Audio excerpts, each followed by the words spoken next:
बिस्मिल्लाहिर्रहमानिर्रहीम। अस्सलाम वालेकुम नाज़रीन, आप यूट्यूब चैनल देख रहे हैं। मैं इमरान खान हूँ।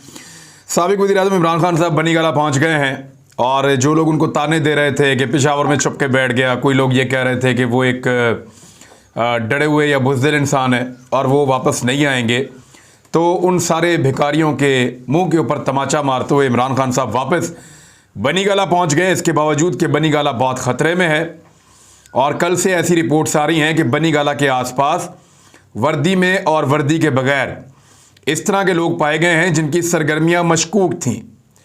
कुछ लोग ऐसी भी चीज़ें सोशल मीडिया पे वायरल कर रहे हैं और कुछ व्हाट्सएप भी भेजे गए हैं जिनमें बताया गया है कि कुछ अफराद का दावा है कि वो खुसूसी मिशन पर बनीगाला के आसपास आए हैं। इनमें ऐसे लोग भी मौजूद हैं जो यूनिफॉर्म्ड हैं।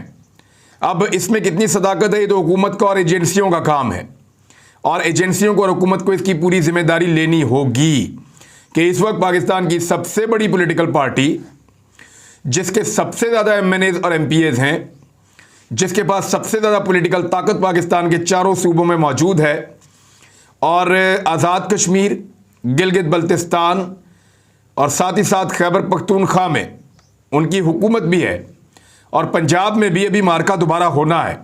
एक ऐसी पॉलिटिकल पार्टी के लीडर को क्या ख़तरे में डाला जा सकता है? वो तो पहुंच गया बनीगाला, लेकिन वो नहीं आया जो दवाई लेने गया था आज से 2.5 साल, पौने 3 साल पहले बरतानिया। यानी पूरी दुनिया के तमाम वाक़यात तब्दील हो जाते हैं।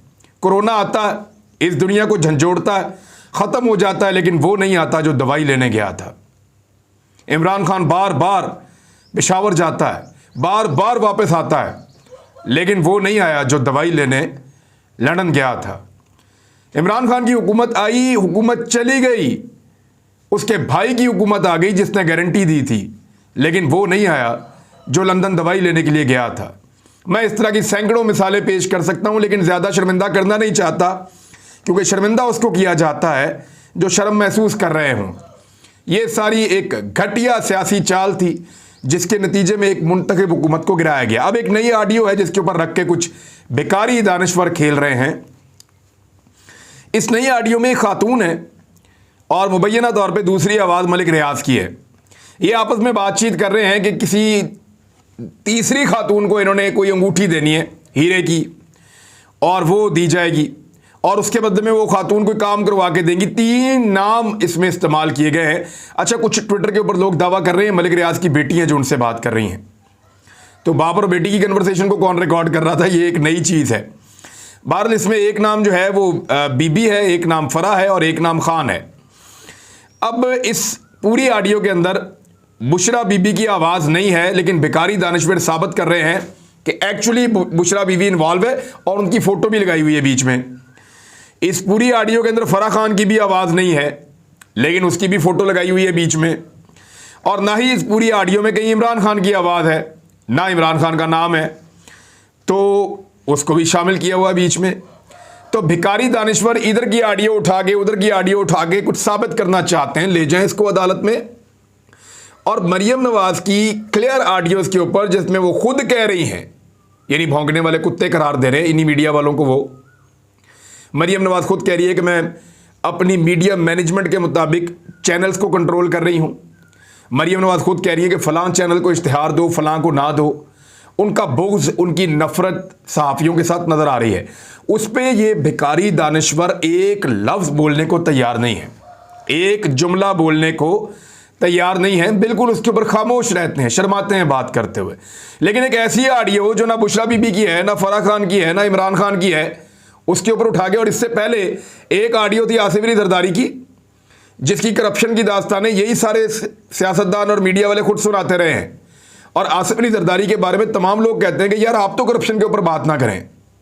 जरदारी साहब की सियासत पे जितनी उंगली नून लीग ने और उनके भिखारी दानिश्वरों ने उठाई है उतनी किसी ने नहीं उठाई। तो एक ऑडियो जरदारी साहब की थी और दूसरी पाकिस्तान के सबसे बड़े लैंड माफिया की आवाज़ मुबैना तौर पर ये लोग कहते हैं मलिक रियाज की थी। यानी मलिक रियाज और आसिफ अली जरदारी दोनों की एक तो झूठी ऑडियो बनाई थी। उन्होंने, मलिक रियाज ने कहा मैं हूं ही नहीं यार, ये फ्रॉड है। लेकिन अगर है भी तो उन 2 बंदों की बुनियाद पे अदालत से सर्टिफाइड सादिक और अमीन के ऊपर उंगली उठा रहे हैं।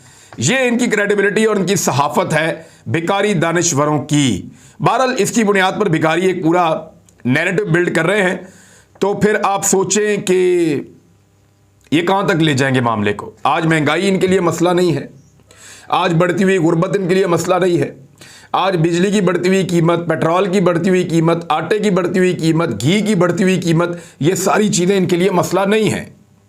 इनके लिए मसला क्या है? इनके लिए मसला यह है कि एक किसी औरत ने किसी आदमी से बात की है, उठा के इल्ज़ाम इमरान खान पे लगाओ, तो ये बुग़्ज़ से भरे हुए लोग हैं और ये बाज नहीं आएंगे और ना इनको सुकून मिलेगा। लेकिन इन्होंने एक कार्रवाई बहुत बड़ी डाली है। इन्होंने ISI की जिम्मेदारी लगा दी कि अब वो बतौर वेटिंग एजेंसी काम करेगी। वैसे अगर कोई ख़ास किस्म की पोस्टिंग है, मिसाल के तौर पे एक आदमी वज़ीर आज़म के साथ लगने जा रहा है, उनका ख़ास ऑफिसर, तो उसके बारे में तो ज़रूर एजेंसी की रिपोर्ट होनी चाहिए कि इसने वज़ीर आज़म के साथ काम करना है। एक आदमी चीफ सेक्रेटरी या होम सेक्रेटरी या सेक्रेटरी दाखिला या इस तरह की कोई अहम तरीन सेक्रेटरी खारजा पोस्ट के ऊपर लगने जा रहा है, तो उसके ऊपर तो इनपुट होनी चाहिए। लेकिन एक बंदा जो है वो FBR में काम कर रहा है, दूसरा बंदा नादरा में काम कर रहा है, तीसरा बंदा एजुकेशन में काम कर रहा है, चौथा हेल्थ में काम कर रहा है, पांचवा इरीगेशन में काम कर रहा है, छठा जंगलात में काम कर रहा है, सातवां वाइल्ड लाइफ में काम कर रहा है। जो लोग इन चीज़ों में काम कर रहे हैं, तो इनका तो दिफा के साथ कुछ लेना देना नहीं है, ना सालमियत के साथ। तो इनके लिए भी अब उन्होंने वेटिंग एजेंसी बना दिया शहबाज शरीफ ने ISI को। ऐसी ज्यादती की हमारी ज़बरदस्त किस्म की एक एजेंसी है दुनिया के अंदर, उसका नाम है, पकड़ के उसको वेटिंग एजेंसी बना दिया, स्टेटस दे दिया उनको कि ब्यूरोक्रेट्स की तैनातियां, उनकी ट्रांसफ़र पोस्टिंग और उनके जो भी तकर्रियाँ हैं उसके ऊपर जो है वो ISI की रिपोर्ट आया करेगी, तो फैसला हम किया करेंगे। यार तो आपको क्यों दिया इस मुल्क में अंदर इक़्तिदार? लोगों ने आप लोगों को क्यों इक़्तिदार दिया? यानी ये काम ISI के करने का है। ISI को इतना डिग्रेड तो ना करें कि अब वो ये काम करेगी। और क्या दुनिया की एजेंसियां ये काम करती हैं इस तरीके से, और उनको ऐसे वेटिंग एजेंसी का सर्टिफिकेट दिया जाता है या नोटिफाई किया जाता है? शहबाज शरीफ ने तो ये कर दिया, लेकिन पीपल्स पार्टी को बहुत गुस्सा है। फरदुल्लाह बाबर का मैं आपको पहले ट्वीट पढ़ के सुना देता हूं। वो कहते हैं, this has been done behind the back of coalition partners and parliament. ये जो सारा कुछ किया गया है, ये हमारी पीठ पीछे किया गया है। जो हम इत्तेहादी जमातें और पार्टनर्स हैं, उनकी पीठ पीछे किया गया है। वाई? क्यों किया गया है? It is not a single party government. ये कोई एक जमात की हुकूमत नहीं है नून लीग की। Must be unacceptable to many coalition partners and they must protest to reverse it. ये बहुत सारे जो इत्तेहादी जमातें हैं उनके लिए काबिल कबूल नहीं है और उनको इस पर ज़रूर एहतजाज करना चाहिए। Unilateral alteration in civil service rules must be challenged, it will be. उन्होंने कहा कि ये जो तब्दीली की गई है सिविल सर्विस रूल्स के अंदर, यकतरफा तौर पे इसको चैलेंज किया जाएगा और किया जाना चाहिए। दोबारा वो लिखते हैं एक और ट्वीट में, an agency that failed to check smuggling of nuclear wherewithal which was blamed on one lone individual. वो कह रहे हैं कि ऐसी एजेंसी जो नाकाम हो गई न्यूक्लियर जो जा रहा था पाकिस्तान से बाहर बकौल इनके, उसकी स्मगलिंग को रोकने में, और इल्ज़ाम सिर्फ एक आदमी के सर पे धर दिया जो डॉक्टर अब्दुल कदीर खान साहब पे लग गया था। Failed to detect Osama bin Laden hiding in Abbottabad. Abbottabad में जो उसामा बिन लादन छुपा हुआ था उसको ढूंढने में भी नाकाम रहे। It is being tasked with reporting on competence and professionalism of civil servants. यानी उसको अब ये टास्क दिया गया है कि वो सिविल सर्वेंट्स की जो कॉम्पिटेंस है और जो उनका प्रोफेशनलिज्म है उसके ऊपर रिपोर्ट्स तैयार करें। एवरीवन से नो, तमाम लोग कहें कि नहीं। अनएक्सेप्टेबल, ये नाकाबिल कबूल है।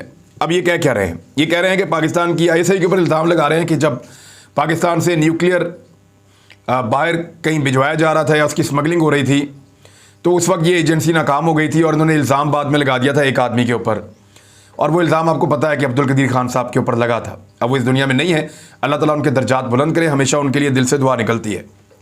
और दूसरा इल्ज़ाम उन्होंने ये लगाया कि वही एजेंसी जो उसामा बिन लादन का पता नहीं करवा सकी एबटाबाद में, अब यानी उसको अब आपने काम लगा दिया है कि वो सिविल सर्वेंट्स के जो है वो अंदाज़ा लगाएंगे कि वो कितने कैपेबल हैं और कितनी उनके अंदर कंपिटेंस है और कितने वो प्रोफेशनल हैं।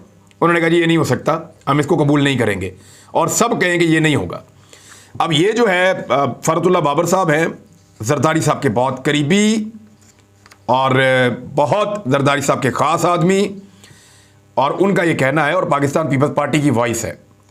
ये एक्स सेनेटर भी रहे हैं और जरदारी साहब के साथ प्रेसिडेंसी में मौजूद होते थे, और मुझे अच्छी तरह याद है फरतुल्लाह बाबर की एक दिन शहबाज शरीफ तारीफ़ कर रहे थे, और उन्होंने कहा कि एक फरतुल्लाह बाबर जो है वो कमाल है, बहुत सारे लोगों का मुकाबला कर सकता है और बहुत ज़्यादा काम कर सकता है, ऐसा तजर्बाकार और शानदार आदमी है।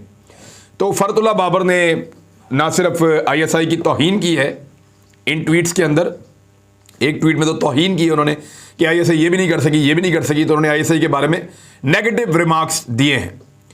अब उसके जवाब मौजूद हैं, मैं उस डिटेल में नहीं जाता।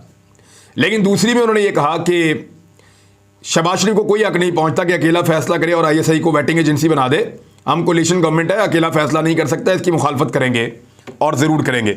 तो ये फरतुल्लाह बाबर को भी आपने सुन लिया है। अब आए कुछ और खबरें मेरे पास। इमरान खान साहब की जान को खतरे के हवाले से पाकिस्तान तहरीक इंसाफ में बहुत ज़्यादा रद्द-ए-अमल आया है। नौजवानों की बड़ी तादाद बनी गाला की तरफ जा रही है, और आज रात को भी बहुत बड़ी तादाद में लोग बनी गाला के बाहर मौजूद होंगे। मेरी इंफॉर्मेशन के मुताबिक इमरान खान साहब ने खैबर पख्तूनख्वा में बहुत तगड़े जलसे कर लिए हैं, और अब खैबर पख्तूनख्वा के साथ साथ वो पंजाब में भी दोबारा जलसों का एक बड़ा ज़बरदस्त सिलसिला शुरू करने जा रहे हैं, और वो अपनी एहतजाजी सियासत को एक नई सिमत में लेकर जा रहे हैं। जबकि मौजूदा हुकूमत के पास मईशत को संभालने का किसी किस्म का कोई बंदोबस्त नहीं है। जिस वक्त मैं वीडियो रिकॉर्ड कर रहा हूँ बिल्कुल आखिरी लम्हात चल रहे हैं, उनकी जो कोर कमेटी की मीटिंग हो रही है उसके बाद मैं बताऊंगा आपको अगले व्लॉग में कि PMLN के खिलाफ हिकमत अमली के तौर पर पाकिस्तान तहरीक इंसाफ ने क्या चीज़ें तय कर ली हैं। राणा सनाउल्लाह का यह कहना है कि इमरान खान साहब की जिस वक्त ज़मानत मनसूख हो जाएगी तो जो सिक्योरिटी हमने उनको दे रखी है वही उनको गिरफ्तार कर लेगी। अब ये राणा सनाउल्लाह साहब की ख्वाहिश है, कोशिश है, लेकिन इमरान खान साहब को गिरफ्तार करना इस हुकूमत के लिए इतना आसान नहीं रहेगा।